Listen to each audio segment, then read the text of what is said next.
Welcome to another discussion in our series that we call Amatya Sampat, where we've been discussing excellences of an Amatya. So today the excellence that we have up for discussion is called Vairanaam Akarte, where, as you know, indicates hostility. So Vairanaam Akarte would mean somebody who does not engender any kind of hostility, even in very, very adverse circumstances. Let me just explain it with the help of an example. And when you talk about this excellence, the amatya that comes to our mind or my mind when we think about the leadership of our country, the first and foremost name which comes to our mind is of Sardar Vallabhbhai Patel, who was amatya to our first Prime Minister, Jawaharlal Nehru. And we all know that he had been tasked with integrating India at a time when we had so many different princely states. And the two which come to my mind are of Junagadh and Hyderabad. Junagadh, if you remember, had population. The population wanted to be a part of India, but the Prince of Junagadh did not.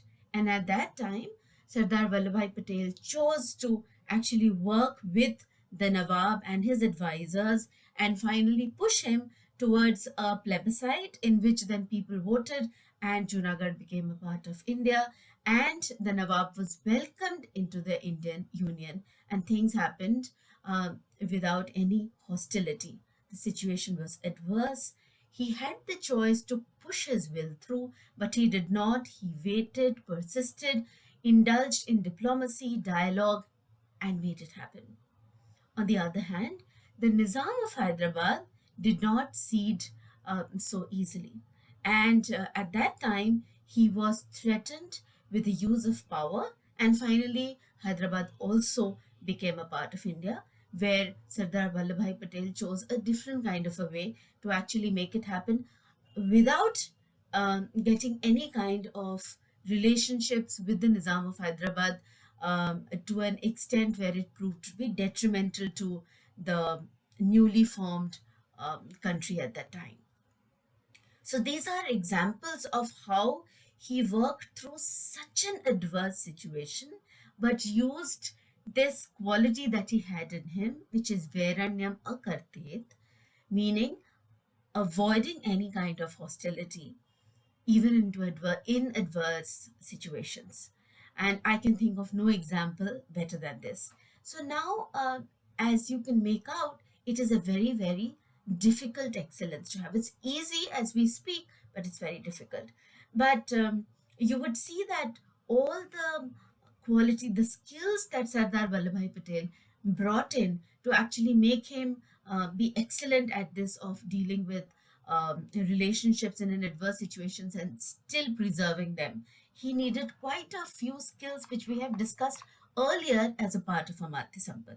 And I will take your attention to Dharishnu and Daksho, which means patience, perseverance, communication skills of Vagmi, Pragalp, Pratipattiman, the ability to communicate in a method which is agreeable, uses your presence of mind, and has the force to influence people. Then Klesha Saha, meaning be able to deal with a situation which is ambiguous, conflicting.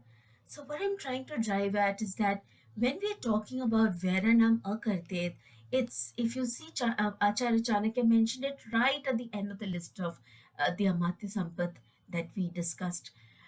Probably because to have this excellence would mean a practice of various other excellences that we have discussed till now. So these are the skills that you need to have finally have this final last one. But there's another thing that I would want to place on the table for your consideration.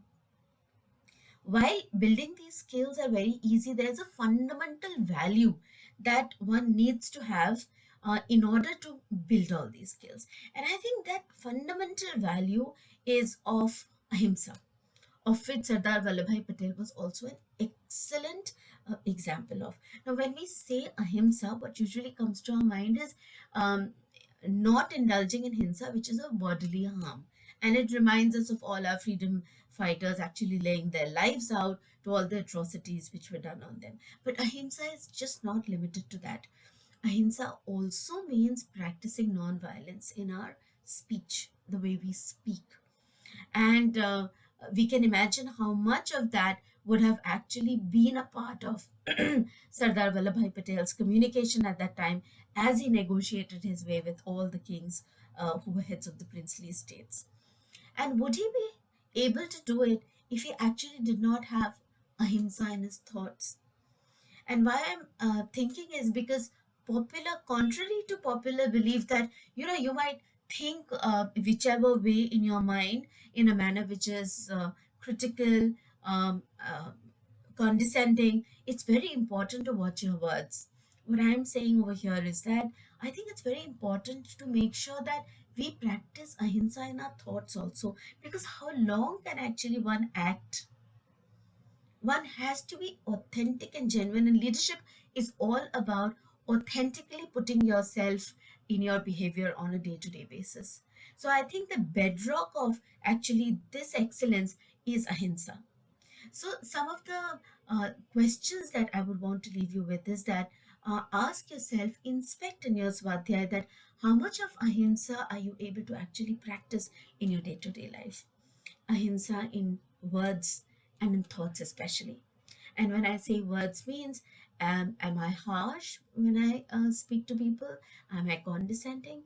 Do I even interrupt when people are talking? Because even that is hinsa.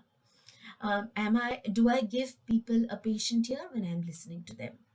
And when it comes to thoughts mean, when I think about something which is not to my liking or something different from what my expectations was, what are the thoughts which keep on coming into my mind? Are they unkind? Are they violent? So I think it's important for us to inspect us at the thought level, because if in case in our thoughts we are able to practice ahimsa, that percolates into our words, and that actually forms the basis for our being able to navigate adverse situations, and our communication and our behaviors with people to actually not create any kind of wear, which is hostility.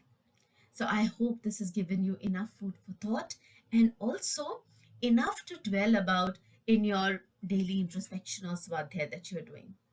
So I hope that there's a lot of learning which comes by you, and do share your learnings with us, because this is a community space where we learn from one another. So thank you so much for listening in. Until we meet next time. Namaste.